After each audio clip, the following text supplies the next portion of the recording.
दूसरा सामुएल 24 अध्याय 1 से लेकर 25 आयत तक जब हम पढ़ रहे थे तो वहाँ लिखा गया है कि दाऊद के मन में कुछ बातें आ रही थी और वो कह रहा था कि हमें इजरायलियों की गिनती लेना चाहिए, हमारे पास कितने सूरवीर लोग हैं, हमारे पास कितने बहादुर इंसान हैं, हमारी प्रजा कितनी है, हमारे पास कितने बहादुर लोग हैं, हमें उसकी गिनती लेना चाहिए। शायद ऐसा दाऊद के मन में आया रहा होगा और इसीलिए उसने ये एक महापाप था, परमेश्वर के विरोध में उसने किया।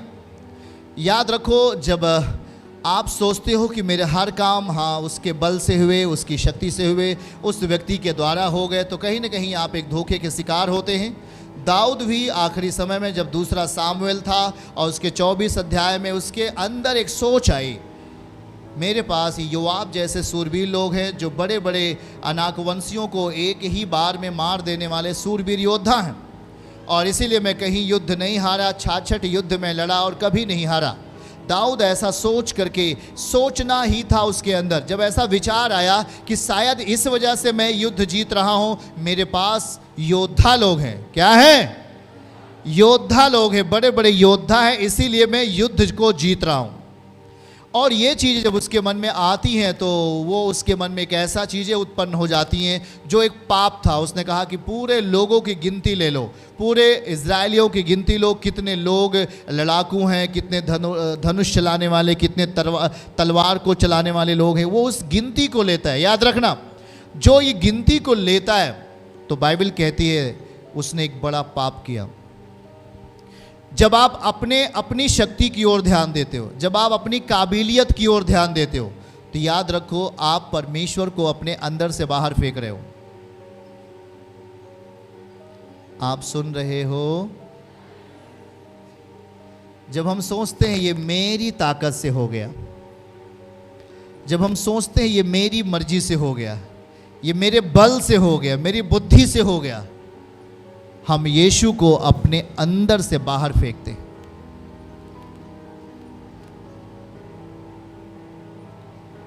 हम उसे अपनी जिंदगी में जगह नहीं देते हैं,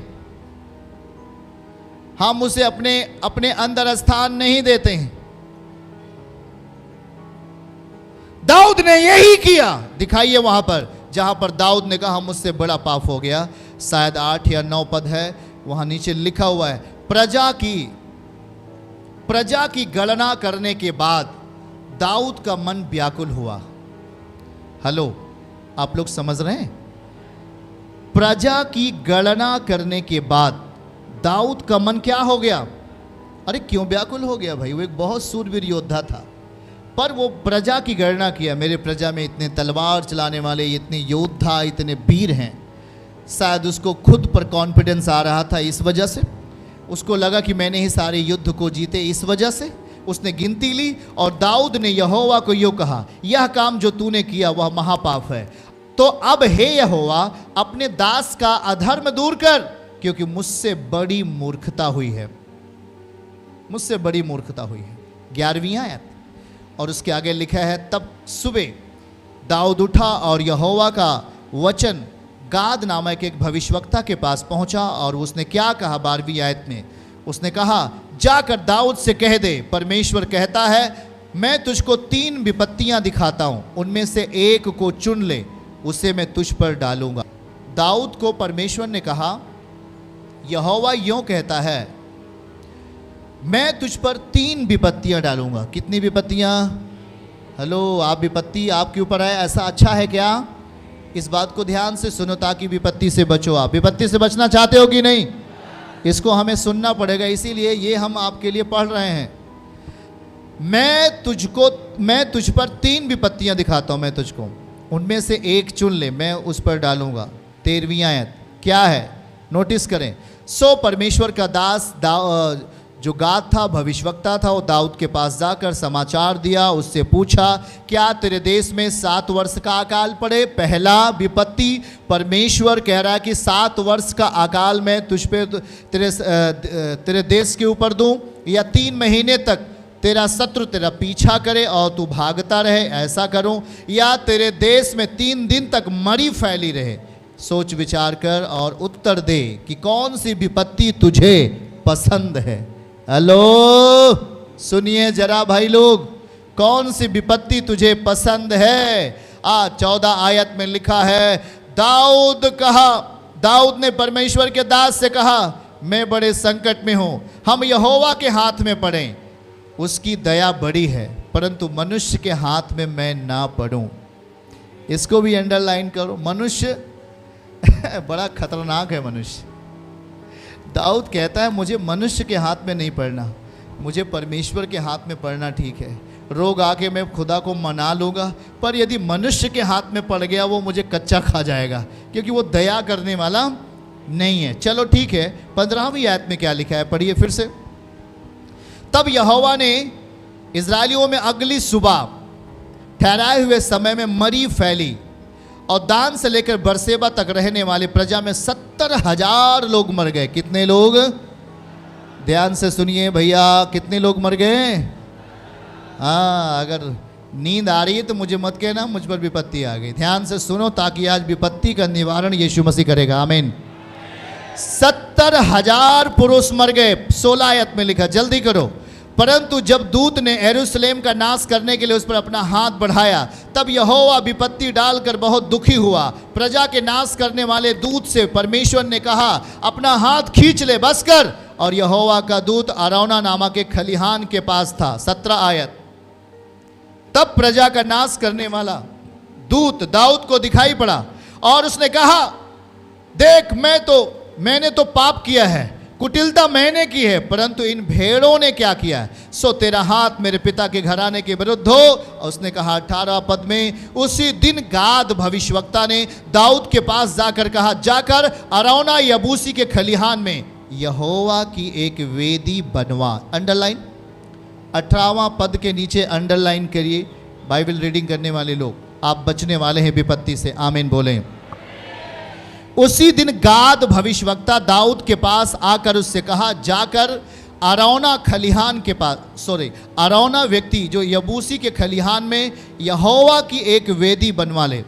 19 आयत में लिखा है, सो दाऊद यहोवा की आज्ञा के अनुसार गाद का यह वचन मानकर, भविष्यवक्ता का वचन मानकर उसके पास जाता है। और फिर क्या कहा 20वीं आयत में, जब अरौना ने देखा कि दाऊद हमारे पास आ रहा है, तो अरौना घुटने के बल गिर करके उस दाऊद का प्रणाम किया। 20वीं आयत में लिखा है, 21वीं आयत में, और अरौना ने कहा, मेरा प्रभु राजा अपने दास के पास क्यों पधारा है? दाऊद ने कहा, तुझे यह खलिहान मोल लेने में आया हूँ, खलिहान मोल लेने आया हूँ, क्योंकि यहाँ मैं एक वेदी बनाऊँ, इसलिए कि व्याधि प्रजा पर से दूर की जाए। 22वीं आयत को पढ़ेंगे, और वहाँ लिखा, तब अरौना ने दाऊद से कहा, मेरा प्रभु राजा जो कुछ अच्छा लगे वह उसे ले। देख, होम बलि के लिए तो बैल, दावने के लिए हथियार, बैलों के समान ईंधन का काम देंगे।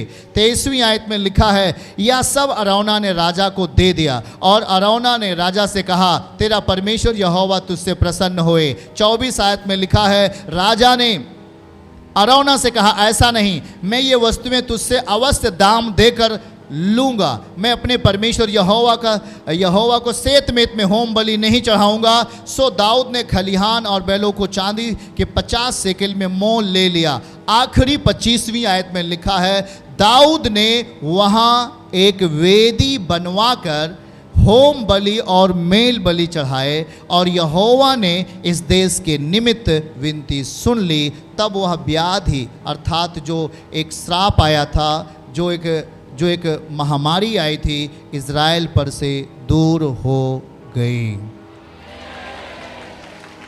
Hallelujah, hallelujah. फिर प्रजा पर से वो व्याधि, अर्थात वो महामारी दूर हो गई। कारण, सुनो ध्यान से, इस बात को जानने की ज़रूरत है। कभी कभी इंसान जब आशीर्वाद को प्राप्त कर लेता है तो शायद वो कहता है कि मैंने अपनी ही बुद्धि से आशीर्वाद लिया, शायद मैं यहाँ न गया होता तो मुझे ये चीज़ें नहीं मिलती, शायद बोलता है कि मैं ये काम नहीं किया होता तो मुझे ये चीज़ें नहीं मिलती। इंसान अपनी बुद्धि सोचने लगता है। जब परमेश्वर उसके जीवन में काम करता है, खुदा की सामर्थ्य जब काम करती है, तो उसका क्रेडिट इंसान स्वयं ले लेता है। हेलो, सुन रहे आप लोग? मैंने किया, हाँ मैंने किया, मेरी तैयारी थी, मैंने किया, मैं बहुत पढ़ा लिखा था, मैंने कर लिया, मैं बहुत होशियार था इस मामले में, मैंने कर लिया, मैं मछली मारने में बहुत होशियार था, पर पतरस सारी रात मेहनत किया, कोई कुछ प्राप्त किया क्या? लेकिन याद रखो, हम क्रेडिट इंसान खुद लेता है, सम्मान खुद ले लेता है। और यहां देखो, दाऊद के मन में जो अपेक्षाएं आई, दाऊद के मन में जो इच्छाएं उत्पन्न हुई कि शायद जो जितने युद्ध मैंने जीता, कहीं न कहीं मेरे सूरवीरों का बहुत बड़ा रोल है। हेलो, कहीं न कहीं मेरे पास सूरवीर लोग हैं, इसीलिए हम युद्ध क्या कर लिए? दाऊद ने कहा तूने पाप किया, परमेश्वर ने कहा तूने पाप किया। इस कारण से, इस सोच के आधार पर जो प्रतिफल दाऊद के अंदर दिखाई दे रहा था, जो परिणाम दाऊद के अंदर दिखाई दे रहा था, उसका क्रेडिट दाऊद स्वयं लेने की सोचा, केवल सोचा। और इस कारण से दाऊद के जीवन में 3 बड़ी विपत्तियां अलाउ हो गई। सुनिए, कितनी बड़ी विपत्ति? हाँ, कितनी बड़ी विपत्ति? 3 बड़ी विपत्तियों को परमेश्वर ने कहा किसी एक को चुन ले। अकाल को नहीं चुना, मनुष्य उसको मारे ऐसा नहीं चुना, परमेश्वर उसको दंड दे ऐसा चुना। कहा परमेश्वर मुझे माफ कर, मैंने गलती की है, मैंने तेरे विरुद्ध पाप किया है, माफ कर मुझे। परमेश्वर अगली सुबह ही 70,000 आदमियों को क्या कर दिया? महामारी फैली। क्या फैली? हेलो सुनो, क्या फैली? किस वजह से महामारी फैली? समझो तब तो आशीष मिलेगी। किस वजह से महामारी फैली? दाऊद ने कहा मैंने सब कुछ किया है, जितने युद्ध जीता है मैंने जीता है, मेरे पास अच्छे अच्छे लोग हैं, बॉडी बिल्डर लोग हैं, मेरे पास बहुत चतुर लोग हैं, मेरे पास बहुत बुद्धिमान से भरे हुए लोग हैं, इसीलिए मैंने सब कुछ कर लिया ना।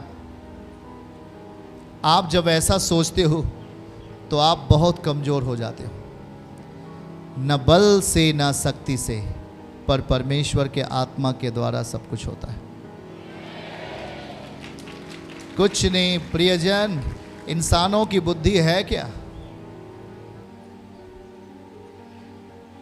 किसी ने कहा मेरे पास 2 भेड़ बकरियां थी, अब 20 हो गई। किसी ने कहा 20 थी, अब 100 हो गई। मैंने उनको बहुत अच्छे से चराया, उनकी देखभाल की, मैंने उनको बहुत अच्छा सुरक्षा प्रदान की। नहीं, आपका जो रोल है उसे करो, पर आत्मिक अधीनता में उसे हर बातों को स्वीकार करो। आमीन। कुछ भी अपने आप को ऊंचा दिखाते हुए नहीं, कुछ भी अपने आप को अपना क्रेडिट लेते हुए नहीं। अगर आप परमेश्वर के साथ जी रहे हो, यीशु के साथ चलते हो, तो सारी महिमा पिता को मिले यीशु मसीह के नाम में। आमीन। आप अगर कोई अच्छे काम पा गए तो सारी महिमा मेरे पिता को मिले। आप अच्छा कुछ हासिल कर लिए तो सारे पिता मेरे महिमा को मिले, सारी महिमा मेरे पिता को मिले यीशु के नाम से। आपकी जिंदगी में हर एक मोड़ सक्सेस होने के लिए परमेश्वर लाता है। आमीन। आपकी जिंदगी में एक अच्छे व्यक्ति को शामिल करता है ताकि आपके काम रुके नहीं, सही हो जाए। आपको एक अच्छे व्यक्ति से मिलवाता है ताकि आपका मुकदमा हल हो जाए और आप अपनी जिंदगी में आनंद को पाओ। आपकी जिंदगी में जो कुछ भी होता है एक्टिविटीज, वो परमेश्वर की मर्जी से होता है जब आप उसके हाथों में होते हो। हालेलुया। क्या आप सुन रहे बातों को? ध्यान से सुनिए। लेकिन दाऊद ने कहा मैंने सारे युद्ध मैं अपने जवानों के बलबूते पे जीता हूं जो बहुत बुद्धिमान लोग हैं। ऐसा उसका कहना, उसके जीवन में विपत्ति आ गई। और विपत्ति उसके जीवन में परमेश्वर की ओर से जब पड़ती है तो 70,000, पहले दिन कितने लोग मारे गए? 70,000 लोग मारे गए।